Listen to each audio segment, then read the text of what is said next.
I've had a long career in multiple industries. If you list my sins, I sound like the worst person on earth. But if you put those against the things I've done right, it makes much more sense. The value of beauty and inspiration is very much underrated, no question. But I'm not trying to be anyone's savior. That is not I'm just trying to think about the future and not be sad. For me, it's simply this is something that is important to get done, and we should just keep doing it or die trying. And I don't need a source of strength. So quitting is not even like... It's not in my nature. And I don't care about optimism or pessimism. Fuck that, we're going to get it done. Tesla was under the most relentless short seller attack in the history of the stock market. Tesla was the most shorted stock in the history of stock markets. So, this was affecting our ability to hire people. It was affecting our ability to sell cars. Yeah, it was terrible. They wanted Tesla to die so bad they could taste it. Well, most of them have paid the price. Yes. Where are they now? Just work like hell. I mean, you just have to put in, 80 to 100 hour weeks every week. All those things improve the odds of success. So when people tell me like, well, what can you do to encourage entrepreneurs to start companies? I'm like, if you need encouragement, don't start a company. We basically messed up almost every aspect of the Model 3 production line, from cells to packs to motors, body line, the paint shop, final assembly, everything. Everything was messed up. I lived in the Fremont and Nevada factories for 3 years, fixing that production line, running around like a maniac through every part of that factory, living with the team. Yeah. I slept on the floor so that the team who was going through a hard time could see me on the floor, that they knew that I was not in some ivory tower. Whatever pain they experienced, I had it more. I mean, there wasn't any other way to make it work. There were 3 years of hell. 2017, 18, and 19 were 3 years, the longest period of excruciating pain in my life. There wasn't any other way. And we barely made it, and we were on the ragged edge of bankruptcy the entire time. Do you feel that this challenge of figuring out the new way of manufacturing, you actually have an edge now, that it's different, that you've figured out how to do this? At this point, I think I know more about manufacturing than anyone currently alive on Earth. Yeah. I can tell you how every damn part in that car is made. But I'm not afraid of dying. I think it will come as a relief. So, although you may not be able to see the vision of SpaceX come true in your life. Well, I'd like to live long enough to see that. Being at a net worth of 230 billion, roughly, being perceived as the richest person. Do you know John Law? I don't know. John Law used to be the richest person on earth 300 years ago. Okay. He was a poker player, a gambler. He was the biggest art collector on earth, so a lot of superlatives. Wow. In the end, he went bankrupt. What? That's a pretty far to fall. Did you ever thought about that option, that something could go wrong and that you could one day lose everything? I mean, there's been many times where I expected to lose everything. Not, I mean, who starts a car company and a rocket company expecting them to succeed? Certainly not me. I thought they both had less than a 10% chance of success. If I go bankrupt, fine, whatever. I don't care. So many people so many young people actually, from across the globe. If you have an advice to them, young people globally who want to be like Elon Musk, what's your advice to them? I think that probably they shouldn't want to be. You? I think it sounds better than it is. Okay. Yeah, it's not as much fun being me as you'd think. It could be worse for sure. Yeah, I mean, it's really hard starting a company. I mean, you have to basically be prepared to work constantly, from when you wake up to when you go to sleep. You have to be willing to deal with a lot of difficult problems and thorny problems. You have to be willing to deal with an enormous amount of stress. And you just got to push yourself super, super hard. I wouldn't recommend it for most people. No. Try to be useful. Do things that are useful to your fellow human beings, to the world. It's very hard to be useful. Very hard. Are you contributing more than you consume? Try to have a positive net contribution to society. I think that's the thing to aim for. Not to try to be sort of a leader just for the sake of being a leader or whatever. A lot of times, the people you want as leaders are the people who don't want to be leaders. So, if you can live a useful life, that is a good life. A life worth having lived. I would encourage people to use the mental tools of physics and apply them broadly in life. SpaceX, Tesla, Neuralink, and Boring Company are philanthropy. If you say philanthropy is love of humanity, they are philanthropy. Tesla is accelerating sustainable energy. This is a love of philanthropy. Right. SpaceX is trying to ensure the long-term survival of humanity with multi-planet species. This is love of humanity. Neuralink is to help solve brain injuries and existential risk with AI, love of humanity. Boring Company is trying to solve traffic, which is hell for most people, and that also is love of humanity. I'd encourage people to read a lot of books. Just read. Basically, try to ingest as much information as you can, and try to also just develop a good general knowledge. So you at least have like a rough lay of the land of the knowledge landscape.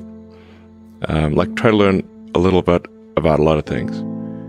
Because you might not know what you're really interested in. How would you know what you're really interested in if you at least aren't doing a peripheral exploration of broadly of the knowledge landscape? And talk to people from different walks of life and different industries and professions and skills and occupations. Just try to learn as much as possible. Man's search for meaning. Isn't the whole thing a search for meaning? Yeah, what's the meaning of life and all, But just generally, like I said, I would encourage people to read broadly in many different subject areas and then try to find something where there's an overlap of your talents and what you're interested in. So people may be good at something, or they may have skill at a particular thing, but they don't like doing it. Mm-hmm. So you want to try to find a thing where that's a good combination of the things that you're inherently good at, but you also like doing. When you had that third failure in a row, did you think, I need to pack this in? Never. Why not? I don't ever give up. I mean, I'd have to be dead or completely incapacitated. Essentially, the longer you do anything, the more mistakes that you will make cumulatively, which if you sum up those mistakes, will sound like I'm the worst predictor ever. But for example, for Tesla vehicle growth, I said I think we'll do 50%, and we've done 80%. Yes. But they don't mention that one. I'm not sure what my exact track record is on predictions. They're more optimistic than pessimistic, but they're not all optimistic. Some of them are exceeded, probably more are later, but they do come true. It's very rare that they do not come true. I mean, I don't aim to disrupt for the sake of disrupting, It's more like there's thinking about what set of actions are most likely to lead to a better future. And so, in order one of the things, obviously, in order for humanity to have a compelling future for civilization, is that we must have a clear path to a sustainable energy future. That's one of the things that I think everyone would agree with. I'm not someone who would tend to sort of demonize oil and gas, to be clear. This is necessary right now, or civilization could not function. So I do think we actually need, and actually at this time, I think we actually need more oil and gas, not less. But simultaneously moving as fast as we can to a sustainable energy economy. I was living in the factory in Fremont and the one in Nevada for 3 years straight. That was my primary residence. Not kidding, literally. Did you keep the couch? I actually slept in a couch at one point in a tent on the roof. And then, but for a while there, I was just sleeping under my desk, which is out in the open in the factory, and for an important reason. And it was damn uncomfortable sleeping on that floor. And always, when I woke up, I'd smell like metal dust. Yeah, but actually, I stopped using the couch because there's a little conference room and a couch there. I stopped using the couch and I just slept on the floor under my desk so during shift change, the entire team could see me. And this is important because, like, you know, the team, if they think the sort of their leader is off somewhere having a good time, you know, drinking Mai Tais on a tropical island, the thing is that since the team could see me sleeping on the floor during shift change, with nothing, they knew I was there, and that made a huge difference. And then they gave it their all. What kind of characteristics does an entrepreneur need or have to be someone like you? Well, I think certainly you need to be very driven and have a high pain threshold. Elon, you are reported by Forbes and everyone else as now, you know, the world's richest person. That's not a sovereign. You know, I think it's fair to say that if somebody is like the king or de facto king of a country, they're wealthier than I am. So, but it's just harder to measure. But what people do, so $300 billion, I mean, your net worth on any given day is rising or falling by several $billion. How insane, how insane it's bonkers, is that? Yeah. I mean, how do you handle that psychologically? There aren't many people in the world who have to even think about that.